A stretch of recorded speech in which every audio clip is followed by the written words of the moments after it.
The Heinemann Podcast is a production of Heinemann Publishing. Heinemann is a provider of resources written by real teachers for real classrooms. Heinemann values teachers as decision makers and students as curious learners. Discover the path to lifelong professional learning at Heinemann.com.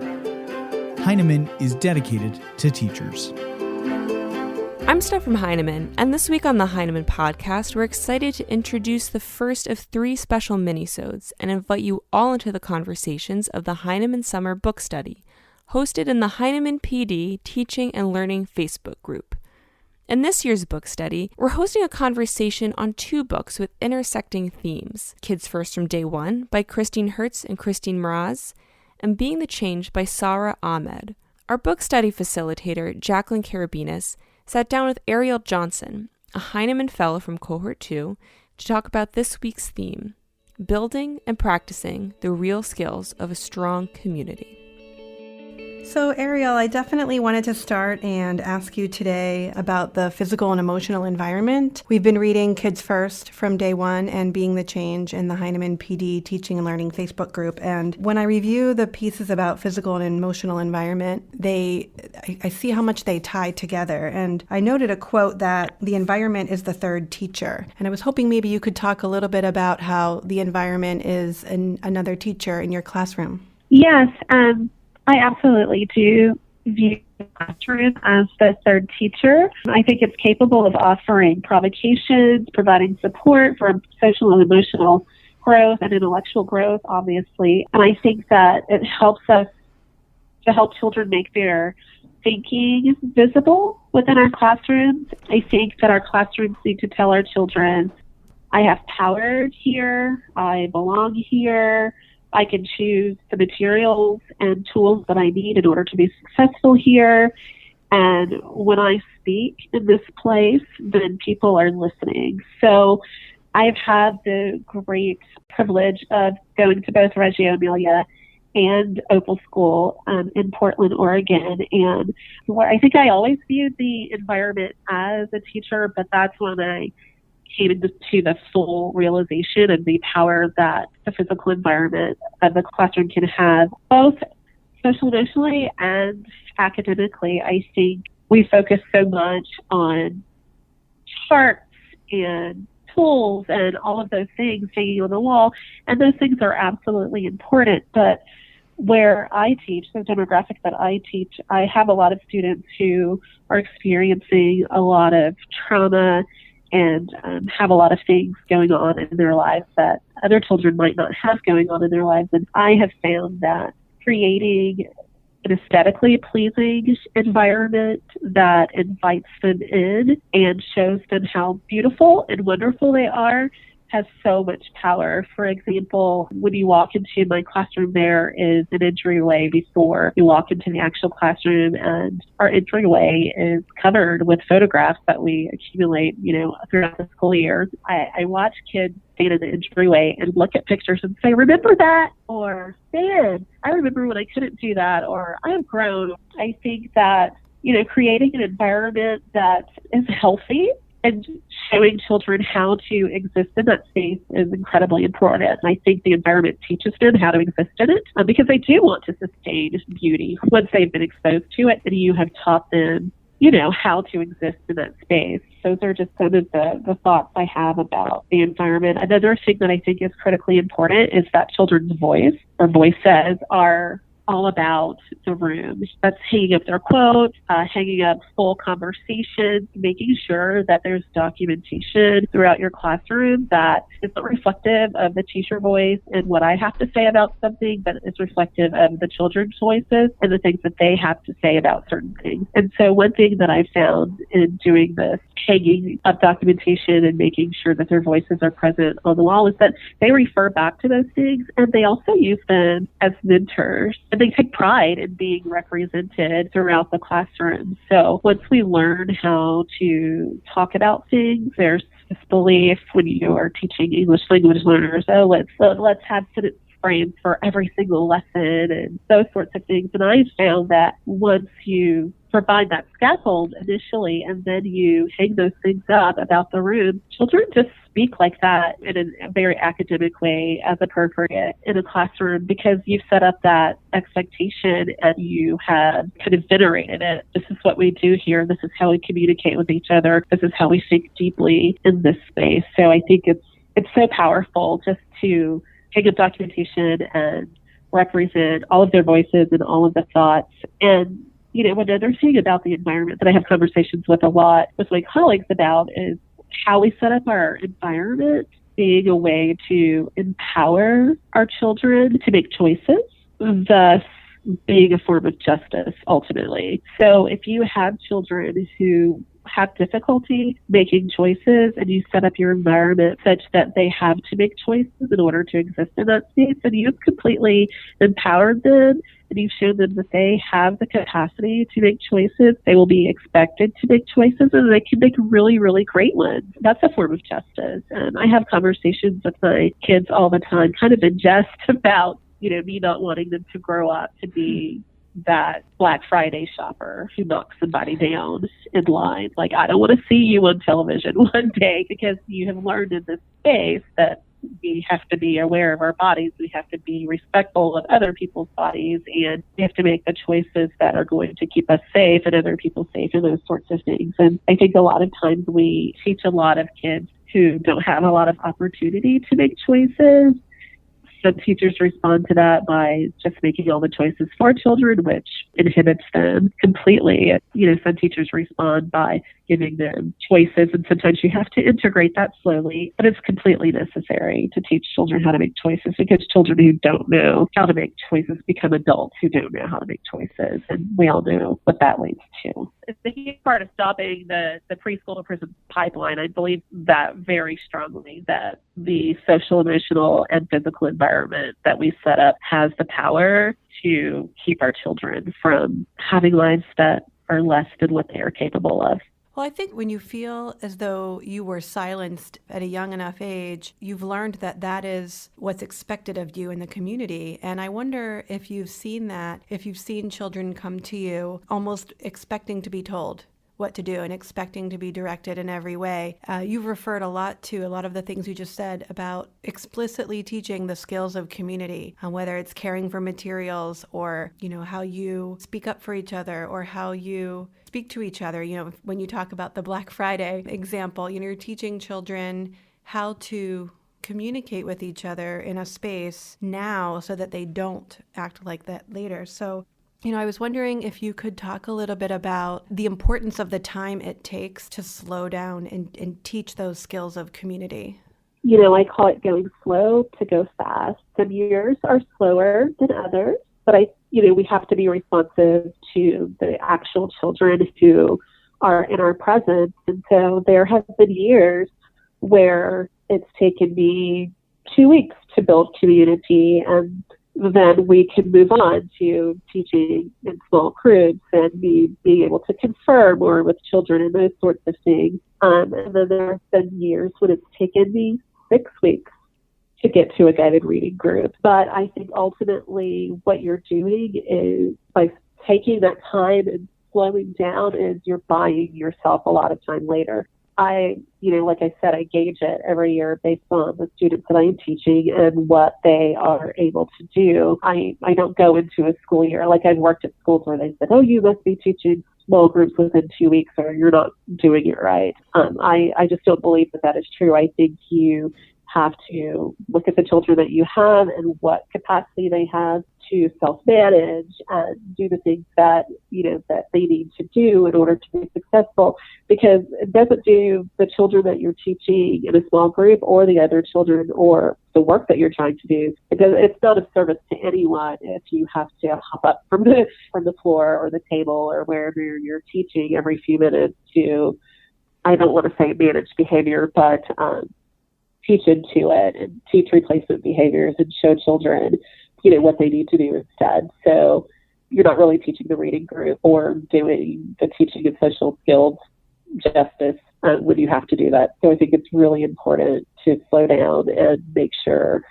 that everybody has what they need. And sometimes the school year I have found we're rolling along just beautifully, and then all of a sudden chaos, all over again. I think classrooms, like families, like marriages, or other romantic relationships or friendships, they all go through cycles, right? And I think a classroom does that as well, and that you have to expect that you are going to have to, at times, even if you've already taught skills, even if it seems as though children have mastered those skills, there are times when you have to stop all over again and reteach, think through things together as a community so that you can push forward and be successful. Some of those times are predictable, like immediately after winter break, which is 2 or 3 weeks long, where they haven't been in the routine of things.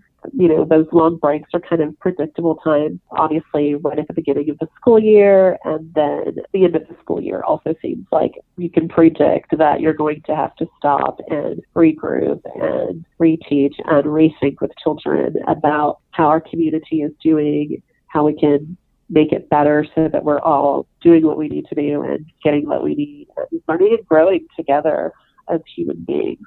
I think that's something that's really important for teachers to realize, is that children are not becoming human beings. They are fully realized human beings, and they have experiences, they have language, they have culture that is specific to their families and their communities, and they are coming to school with all of those things. And so it's important for us to not look at them as something that we're going to impress ourselves, our values, our culture, all of those things. I think that's the root of everything in a classroom, right? You can walk into a classroom and see what a teacher's view of the child is. And that's the most important thing. I think the first question you need to answer is, how do I view children? What do I believe about children and what their needs are, and how to attend to those needs, and how to fully integrate them into the space as valuable, important people who have important things to say and voices. Listening to children is just so critical. It's so important. Sometimes I go in my classroom with one idea about what I'm going to teach, and it turns into something completely different.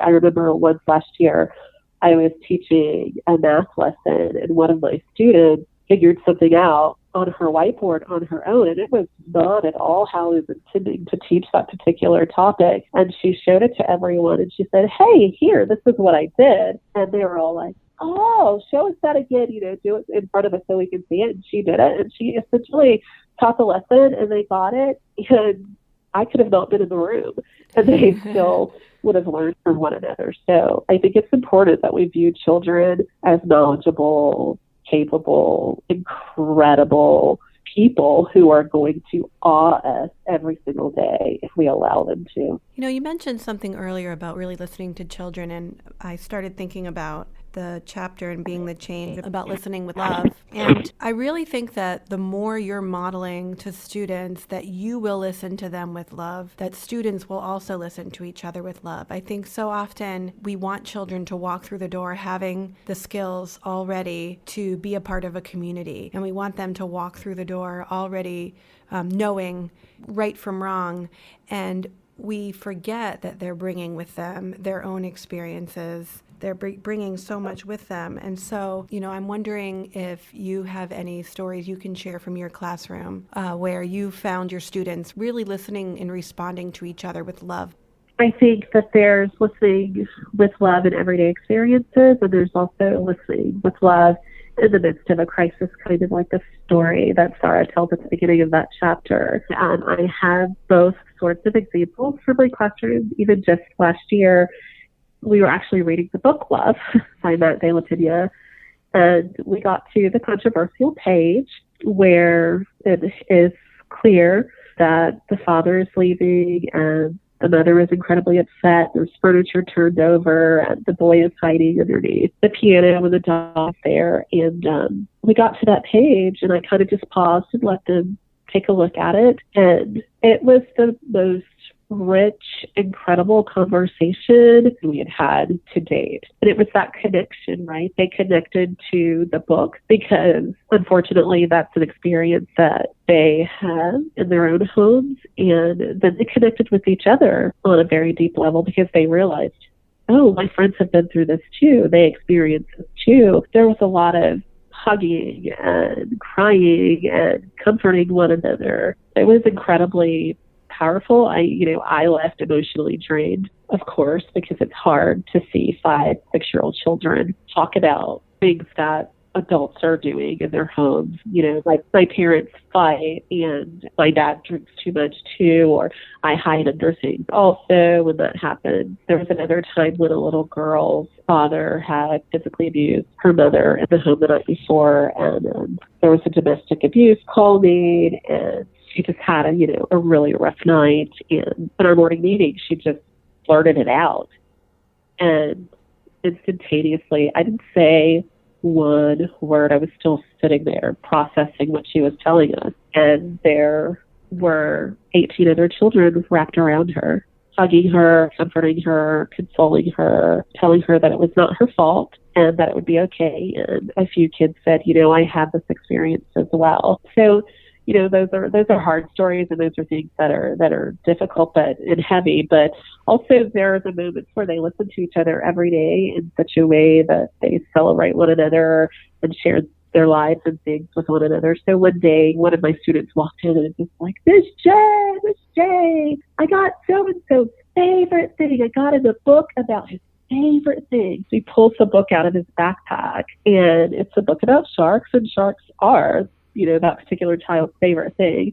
And he wasn't there yet. So that little boy, he stood in the entryway to our classroom with the book tucked behind his back for at least 5 minutes, waiting for his friend to arrive. And, as other kids filed into the classroom, they were, they wanted to know what was going on. And so it became like a group thing. Everybody was waiting for this child to arrive because they were so excited, because they knew how excited he would be, because he's both a passionate reader and, completely in love with sharks.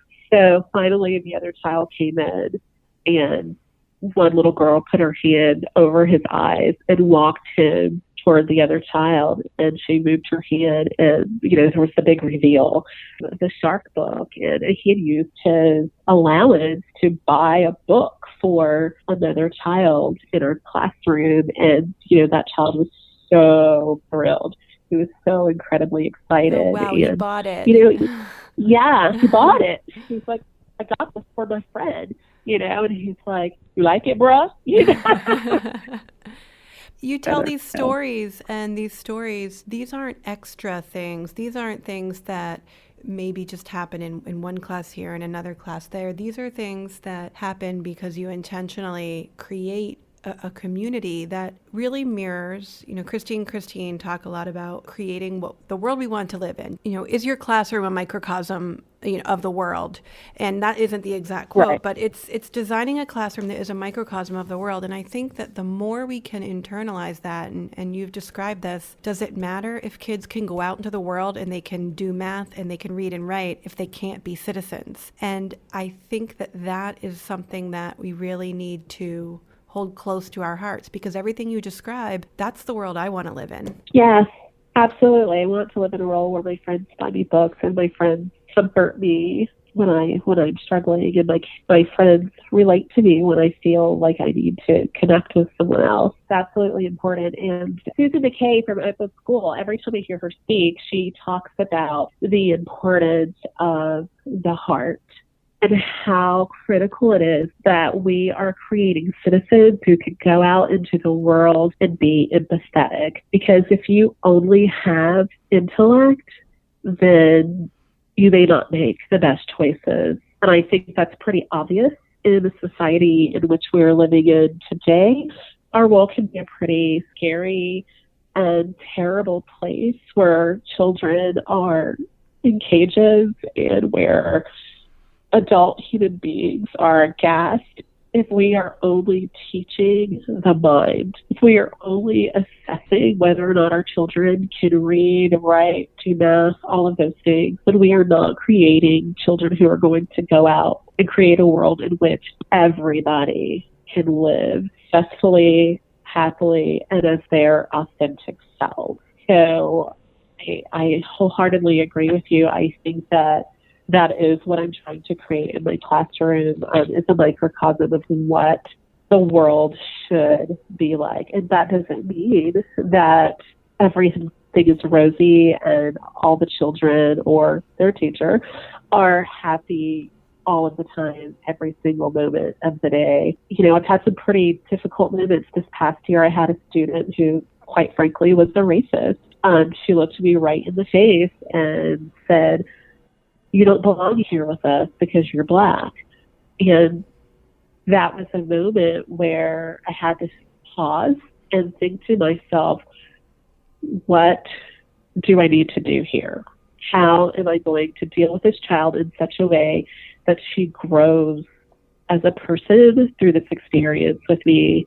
How can I make her hear me? How can I make her be more empathetic? And, one of the important parts of that, it had nothing to do with me. It was actually, other children in the room. One in particular, who I often referred to as my abuela. She just was an old soul. And she looked her right in the face and said, "That's not okay." Before I could even say anything, she said, "That is not okay." And the child actually said, "Well, she can be with you because she was a very dark-skinned, or is a very dark-skinned Mexican girl." She said, "Because, you're really dark brown like she is." And she said, "No, that's not okay." If you start leaving people out based on what they look like or whether or not they speak English or Spanish or Vietnamese or something else, then you're going to have people being left out, and then we won't all be able to be friends. And that's not kind. Is that the way that you want to be treated? And she said, "Well, no, that's not the way I want to be treated." And that was the beginning of a very long study and a lot of work. And a lot of it was emotionally, draining for me. But by the end of the school year, that child, when we were reading a completely different book at the end of the school year, one of the little girls said that the character had a lot of problems and wasn't behaving, very well, and that she related to that character because they didn't. And then the other child, the child who was racist, she said, no, it doesn't always have to be that way. You can change. Just because you make bad choices and think things that are not right doesn't mean you always have to be that way. You can change. I changed. Remember how I didn't like dark brown people before? And now I do, because I learned. So that's the kind of work, and that's kindergarten.